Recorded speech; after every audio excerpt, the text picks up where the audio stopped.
Bismillahirrahmanirrahim. Selamat datang di Rojab Channel. Jadi saya ulang lagi ya, eling-eling ya, makalah ulama, laula murabbi lama arafna rabbi, walaulal ulama lama arafnal anbiya. Karena kita butuh. Kalau kamu tanpa sanad, maka membayangkan Islam itu sesuai yang kamu bayangkan tadi. Jadi misalnya bayangkan Nabi itu figur yang begini-begini, padahal kadang Nabi itu figur yang secara ilmu soleh itu malah kadang nggak iso nalar. Sing iso nalar itu ilmu yang riwayat. Misalnya gini, Nabi itu punya sisi unik. Kalau dahar itu di depan umum, kadang sampai di luar di depan umum. Terus kalau memperlihatkan sebagai manusia itu ya diperlihatkan. Kenapa? Karena Nabi jadi Nabi itu setelah Nabi Isa. Nabi Isa karena begitu sempurna malah kecelakaan dianggap pangeran. Sehingga Nabi itu kalau dahar itu di depan umum. Terus Nabi istrinya banyak. Karena untuk mempertegas bahwa Nabi itu tidak Tuhan. Karena ciri utama Tuhan itu tidak beristri, tidak beranak, tidak makan, tidak minum. Jadi kamu ini cara bahasa modern itu Nabi justru bikin kontra dengan Tuhan supaya kelihatan tidak sebagai Tuhan. Nak loro yo bangga, nak dahar yo bangga, nak ngombe yo bangga. Justru itu bagus. Itu di ranah ilmu. Tapi nak di ranah rasa kowe kan seneng di panutan sing terkenalir atau mangan. Terkenalir atau ngombe kan kesannya kan luwe keren, tapi secara ilmu itu tidak bagus karena nanti ada potensi kecelakaan dianggap Tuhan. Itu contoh-contoh kecil. Jadi itu ilmu. Yang tahu itu ya tak ulang lagi ulama. Justru Nabi ketika sakit, ketika dipanah ya luka, ketika diantemi wong kafir ya berdarah-darah, itu bagus. Orang nggak perlu memitoskan Nabi itu orang yang misalnya nak dipanah ora tedas, dibacok ora apa-apa. Iku gak Nabi pendekar jadi paham. Jadi tapi itu secara ilmu dan sahabat nggak pernah kecewa misalnya nyon sewu Nabi dipanah kok apa-apa ya ora kecewa ya seneng ae. Karena mereka diajari Nabi, aku itu gak pangeran. Tidak, ini saya cerita. Jadi andai kan agama itu tidak berdasar sanad, tidak berdasar ilmu, maka orang akan menghayalkan agama dengan pikirannya sendiri. Itu kan seperti orang idolakan Gajah Mada, wah Gajah Mada terlalu sempurna sampai musnah. Jadi gak ada kuburane, balik neng langit. Soalnya dong tindilah musnah terus macam-macam. Nah bayangkan kalau agama disepertikan itu, betapa bahayanya. Makanya agama itu butuh apa? Sanad. Karena sanad ini yang menjaga konstitusi apa? Agama. Makanya eling-elingin apa? Laulal ulama lama arafnal anbiya walau la murabbi lama arafna rabbi. Kita tidak pernah tahu Tuhan kecuali. Nah maka guru ini posisinya kuat sekali. Saking kuatnya posisi guru, ya guru yang seperti ini sampai ada pepatah tadi man ta'allama bila sayhin fasehu setan. Orang belajar tanpa guru berarti gurunya itu karena ekstrimnya tadi ekstrimnya guru ekstrim pokoknya orang tanpa guru itu. Nah kemudian terus mulai ada dominasi, orang toreko hanya nganggap itu mursyid, mahasiswa hanya nganggap itu dosen misalnya, terus di tradisi ilmu itu guru. Sebenarnya itu tidak itu semua, yaitu bagian dari itu, tapi tidak itu semua. Yang penting itu ada sanad. Sehingga cara pandang itu tadi Nabi di Medina itu waqi'atu ainin, satu fakta sosial. Meskipun dengan segala fadhailul Madinah, tetap itu satu fakta sosial. Bukannya Rasulullah terbanyak hidup di Kufah. Mulai Sayyid alim-alim di Kufah, setelah itu pindah ke Yaman. Apakah pindah ke Yaman itu berarti meninggalkan tempat gaya Rasulullah? Tidak seperti itu. Tapi ciri utama Nabi itu dakwah dan nasrul ilm. Dan yang butuh zaman itu Yaman ya ke Yaman, yang butuh itu ke Indonesia ya ke Indonesia. Nah, andai kan sunnah Rasul dimaknai secara sepihak, kudu urip ning Madinah. Berarti orang Islam sekali gak di Madinah gak dianggap sunnah Rasul. Wah kan terus panjang jadinya. Makanya terus ada ilmu yaitu namanya usul fikih. Usul fikih itu yang ngatur itu semua, yang bisa menganalisis. Caranya gampang saja. Zaman Nabi Sugeng itu sudah nyuruh Sayyidina Ali ke Yaman. Disuruh dakwah ke Yaman. Beberapa sahabat disuruh ke daerah-daerah terpencil. Artinya apa? Andai kan yang ditempati Nabi Madinah itu jadi sentral harus orang di Madinah, Nabi tidak akan menyuruh orang keluar dari. Tapi nyatanya mereka disuruh keluar demi kepentingan dakwah. Berarti keluar dari Madinah itu bukan meninggalkan sunnah Rasul. Akhirnya terus jadi ilmu. Makanya terus dibedakan mana waqi'atu ainin, mana yang misi. Tentu didahulukan apa? Misi atau himmah. Jadi itu harus ada ilmunya, memang seperti itu. Misalnya termasuk yang paling terkenal saya contohkan berkali-kali, Nabi itu kalau sedekah ya pakai tamer, kalau uang ya pakai dinar. Tapi ilmu kita tahu maknanya itu adalah alat tukar, sehingga di Indonesia kita sedekah pakai rupiah. Kalau Nabi pakai tamer, kita ganti beras karena maknanya kut, makanan pokok. Oh coba pepeh niru Nabi. Lagi niru Nabi saiki berarti sedekah rupiah gak niru Nabi. Nabi gak pernah sedekah pakai rupiah, tapi pakai apa? Dinar. Nah itu terus ada ilmunya, yaitu disebut ada ilmu waki atau ainin. Kebetulan Nabi orang Mekah, maka sedekahnya pakai dinar. Di era itu orang Mekah seringnya dahar kurma. Terus itu semua dimaknani kot sama alat tukar, apa? Kot sama alat tukar. Sekarang alat tukar rupiah ya berarti sedekahnya rupiah. Kalau zakatnya dulu makanan pokok di Mekah, ya kita zakat pakai makanan pokok di Indonesia, maknanya beras. Itu ya ulama lagi yang tahu, itu ulama. Lan eling-eling ihdinas siratal mustaqim, itu siratal ladzina, jalannya mereka yang telah engkau beri nikmat.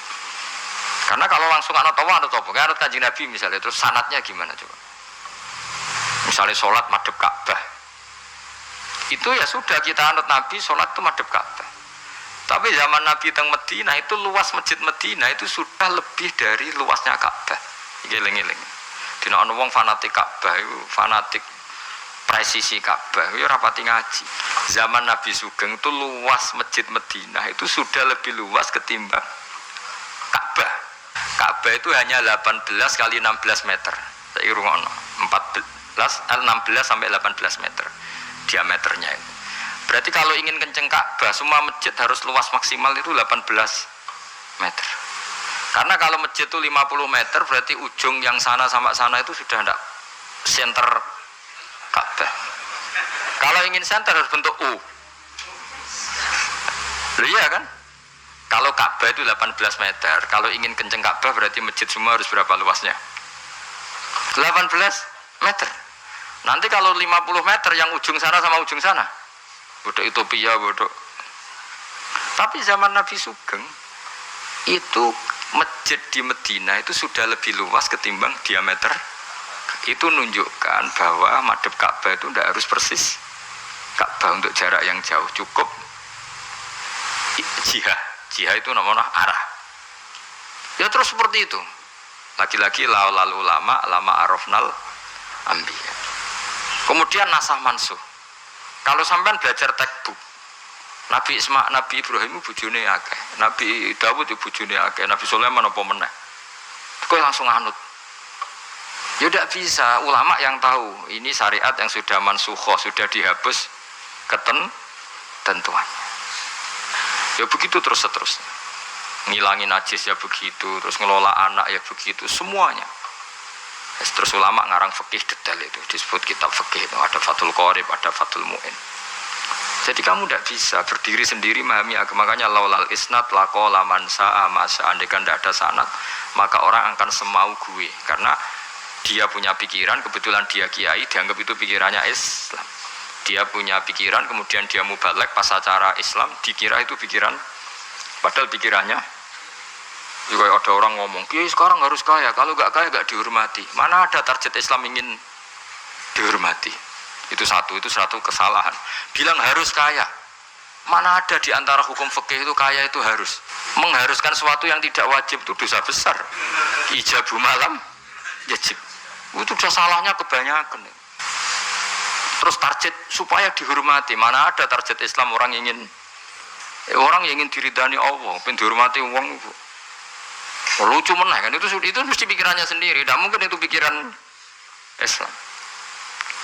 Ya tidak hilang-hilang ya, laulal isnad laqala man sa'a masa, andaikan tidak ada sanad maka orang mau ngomong apa saja ngomong.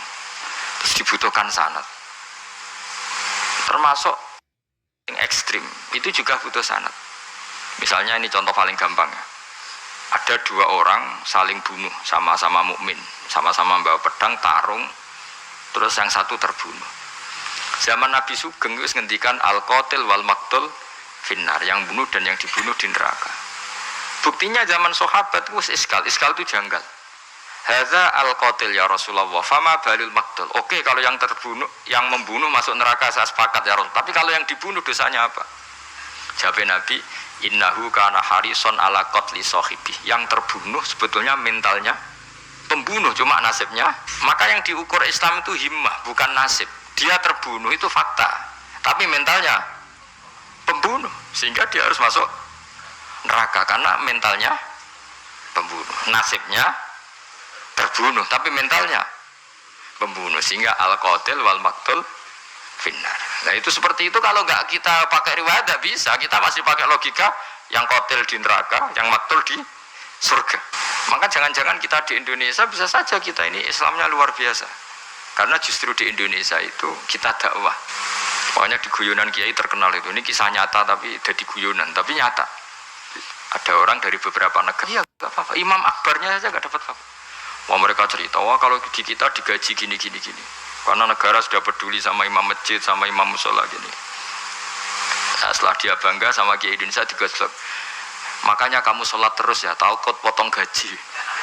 Itu kagetnya bukan main, yang ulama-ulama internasional. Karena kalau satu bulan tuh gajinya pas itu cerita 70 juta, yang kelas Timur Tengah itu. Bisa kamu bayangkan berarti per sholat berapa ya? Kan satu sholat tuh 5 ya, 5 kali 30 berapa? 150.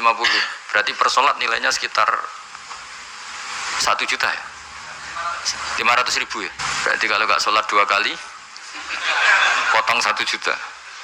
Oh paketnya bukan main ketika digojlok ulama Indonesia. Makanya kamu sholat terus ya, takut potong.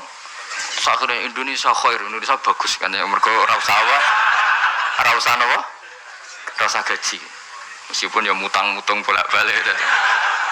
Nah ini cerita, yaitu guyonan, tapi itu masuk akal. Jadi kita ini jangan, kadang-kadang kita ini merindukan Indonesia kayak negara-negara di sana yang imam masjid diapresiasi oleh negara, muadzin diapresiasi, itu oke. Mungkin pada sisi negaranya bagus karena ngurus orang-orang soleh. Di sisi orang solehnya yang masalah karena mengganggu ikhlas. Jadi kayak wong kiai disuani wong ayu kan. Wong ayu ini delok kiai jari ibadah, kiai ini sing masalah nak mendelok terus. Jadi delok wong alim kan ibadah, sing masalah sing wah repot tuh. Ya kayak tadi, negara berbuat baik sama kiai, misalnya kiai digaji gini, negaranya baik karena ngurmat kiai, tapi kiai tergantung gaji ini yang mulai masalah. Itu yang tahu ulama, lagi-lagi ulama. Makanya saya itu sama ulama itu hormatnya Masya Allah. Saya itu dulu Mbah Mun itu tidak pati suka sama apa-apa di manajemen. Termasuk saya dulu pernah tanya, kenapa beliau kurang suka misalnya yatim piatu dititipkan di satu manajemen. Jawabnya Mbah Mun itu lucu. Aku kepengen wong anut hukumnya pangeran, misalnya yatim ya kewajibannya yang keluarga. Ngono iku ngelatih wong lali kewajibane. Ya ngelatih orang lali kewajiban.